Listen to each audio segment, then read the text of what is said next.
जय माता दी दोस्तों। आज मैं आप सबके लिए मुंशी प्रेमचंद जी के कहानियों के पिटारे से बहुत ही प्यारी सी कहानी लेकर के फिर से आ गई हूँ। ठाकुर का कुआं। प्रेमचंद ने ठाकुर का कुआं कहानी के माध्यम से दोस्तों हमारे समाज में व्याप्त जाति प्रथा की सबसे घृणित परंपरा छुआछूत के कारण तिरस्कार, अपमानित, मानवीय अधिकारों से वंचित जीवन जी रहे अछूतों की सामाजिक और आर्थिक स्थिति को बयां किया है। ठाकुर का कुआं स्वच्छ पानी के लिए तरसते अछूत के जीवन की वास्तविक कहानी बताती है दोस्तों। यह कहानी बहुत ही प्यारी कहानी है, एक समाज को आईना दिखाने वाली कहानी है। तो चलिए हम ज़्यादा समय न बिताते हुए कहानी शुरू करते हैं। इसमें जोखू और गंगी दोनों पति पत्नी प्यास से कैसे तड़प रहे हैं, स्वच्छ पानी के लिए कैसे तरस रहे हैं, इस कहानी में यह बताया गया है। तो चलिए कहानी शुरू करते हैं। जोखू ने लोटा मुंह से लगाया तो पानी में सख्त बदबू आई। गंगी से बोला, यह कैसा पानी है? मारे बास के पिया नहीं जाता, गला सूखा जा रहा है और तू सड़ा पानी पिलाए देती है। गंगी प्रतिदिन शाम पानी भर लिया करती थी। कुआं दूर था, बार बार जाना मुश्किल था। कल वह पानी लाई तो उसमें बूंद बिल्कुल नहीं थी। आज पानी में बदबू कैसी? लोटा नाक से लगाया तो सचमुच बदबू थी। जरूर कोई जानवर कुएं में गिरकर मर गया होगा, मगर दूसरा पानी आवे कहाँ से? ठाकुर के कुएं पर कौन चढ़ने देगा?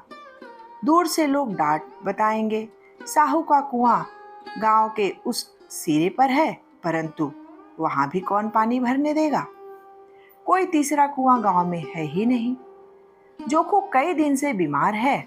कुछ देर तक तो प्यास रोके चुप पड़ा रहा, फिर बोला, अब तो मारे प्यास के रहा नहीं जाता। ला थोड़ा पानी नाक बंद करके पी लूं। गंगी ने पानी न दिया। खराब पानी से बीमारी बढ़ जाएगी, इतना जानती थी, परंतु यह न जानती थी कि पानी को उबाल देने से उसकी खराबी जाती रहती है। बोली, यह पानी कैसे पियोगे? न जाने कौन जानवर मरा है। कुएं से मैं दूसरा पानी लाए देती हूँ। जोखू ने आश्चर्य से उसकी ओर देखा। पानी कहाँ से लाएगी? ठाकुर और साहू के दो कुएं तो हैं, क्या एक लोटा पानी न भरने देंगे? हाथ पांव तुड़वा आएगी और कुछ न होगा।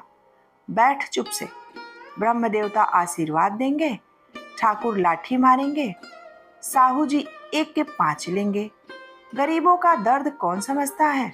हम तो मर भी जाते हैं तो कोई द्वार पर झांकने तक नहीं आता। कंधा देना तो बहुत ही बड़ी बात है। ऐसे लोग कुएं से पानी भरने देंगे तुझे? इन शब्दों में कड़वा सत्य था। गंगी क्या जवाब देती, किंतु उसने वह बदबूदार पानी पीने को न दिया।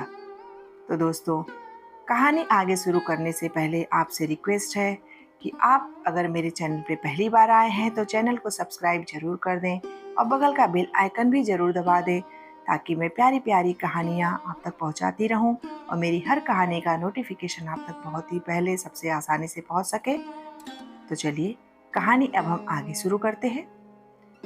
रात के 9 बजे थे। थके मादे मजदूर तो सो चुके थे। ठाकुर के दरवाजे पर 10-5 बेफिक्रे जमा थे। मैदानी बहादुरी का तो अब न जमाना रहा और न मौका। कानूनी बहादुरी की बातें हो रही थी। कितनी होशियारी से ठाकुर ने थानेदार को एक खास मुकदमे में रिश्वत दी और साफ निकल गए। कितनी अक्लमंदी से एक मार्के के मुकदमे की नकल ले आए। नाजिर और मोहतमीम सभी कहते हैं नकल नहीं मिल सकती, कोई 50 मांगता, कोई 100। यहाँ बेपैसे कौड़ी नकल उड़ा दी। काम करने ढंग चाहिए। इसी समय गंगी कुएं से पानी लेने पहुंची। कुप्पी की धुंधली रोशनी कुएं पर आ रही थी। गंगी जगत की आड़ में बैठी मौके का इंतजार करने लगी। इस कुएं का पानी सारा गांव पीता है, किसी के लिए रोका नहीं। सिर्फ ये बदनसीब नहीं भर सकते थे पानी कुएं से। गंगी का विद्रोही दिल रिवाजी पाबंदियों और मजबूरियों पर चोटें करने लगा। हम क्यों नीच हैं? और ये लोग क्यों ऊंच हैं? इसलिए कि ये लोग गले में तांगा डाल लेते हैं। यहाँ तो जितने हैं एक से एक छठे हैं। चोरी ये करे, जाल फरेबी ये करे, झूठे मुकदमे ये करे। अभी इस ठाकुर ने तो उस दिन बेचारे गडेरिए की भेड़ चुरा ली थी और बाद में मार खा कर गया। इन्हीं पंडित के घर में तो 12 मास जुआ होता है। यही साहू जी तो घी में तेल मिलाकर बेचते हैं। काम करा लेते हैं, मजदूरी देते नहीं। किस किस बात में हमसे ऊंचे हैं? हम गली गली चिल्लाते नहीं कि हम ऊंचे हैं, हम ऊंचे हैं।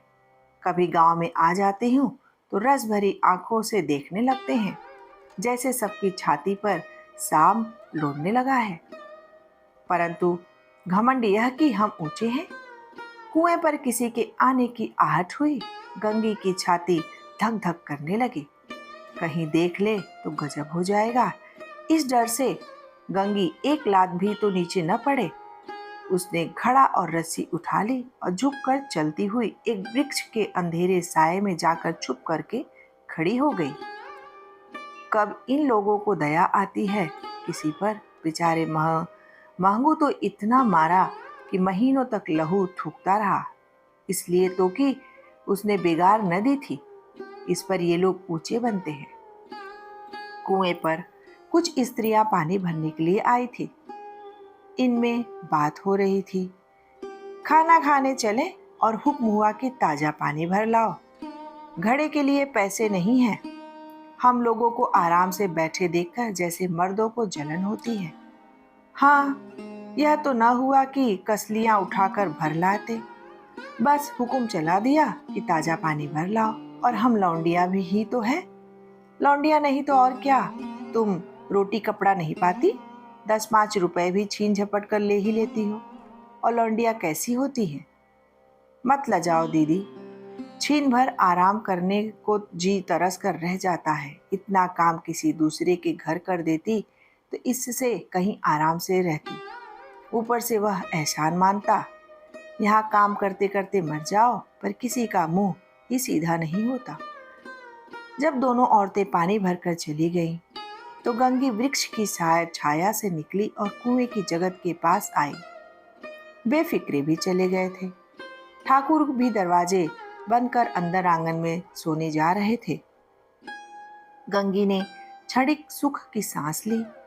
किसी तरह मैदान को साफ हुआ देखा तो अमृत चुरा लाने के लिए जो राजकुमार किसी जमाने में गया था, वह भी शायद इतनी सावधानी से के साथ समझबूझ कर न गया हो। गंगी दबे पांव कुएं की जगत पर चढ़ गई। उसे बहुत ही विजय का एहसास होने लगा कि अरे वाह, मैं तो कुएं पर अब आ गई हूँ और अब पानी तो निकाल ही लूंगी। उसने रस्सी का फंदा घड़े में डाला, दाएं बाएं और चौकन्नी दृष्टि से देखा, जैसे कोई सिपाही रात को शत्रु के किले में सुराग कर रहा हो। अगर इस समय वह पकड़ ली गई तो फिर उसके लिए माफी या रियायत की रत्ती भर उम्मीद नहीं। अंत में देवताओं को याद करके उसने कलेजा मजबूत किया और घड़ा कुएं में डाल दिया। घड़े ने पानी में गोता लगाना शुरू किया।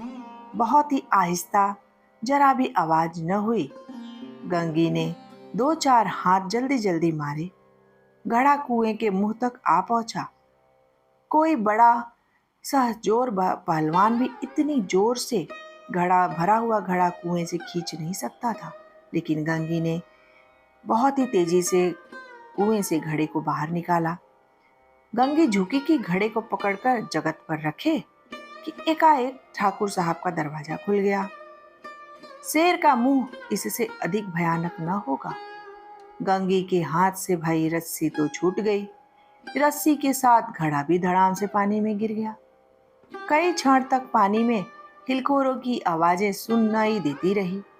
ठाकुर कौन है करके चिल्लाने लगा। पुकारते हुए कुएं की तरफ आ रहे थे और गंगी बेचारी डर के मारे जो है कुएं से कूद कर जगत पर से कूद कर वह भागने लगी। घर पहुंचकर देखा कि जोखू लोटा मुंह में लगाए वही गंदा पानी, मैला पानी पी रहा था। मेरे प्यारे दोस्तों, मुंशी प्रेमचंद जी की ये प्यारी सी कहानी ठाकुर का कुआं आपको कैसा लगा? अपना फीडबैक कमेंट बॉक्स में लिख कर के ज़रूर बताइए। और कहानी पसंद आए तो अपने दोस्त और अपने फैमिली फ्रेंड में शेयर करना बिल्कुल ना भूलें। और चैनल को फटाफट सब्सक्राइब करके बगल का बेल आइकन भी दबा दें कि मैं इसी तरह से प्यारी प्यारी कहानियाँ आप तक पहुँचाती रहूँ और मेरी प्यारी सी कहानी का नोटिफिकेशन आप तक सबसे पहले पहुँचे। तो फिर से एक प्यारी सी कहानी के साथ आपसे मिलूंगी, तब तक के लिए जय माता दी।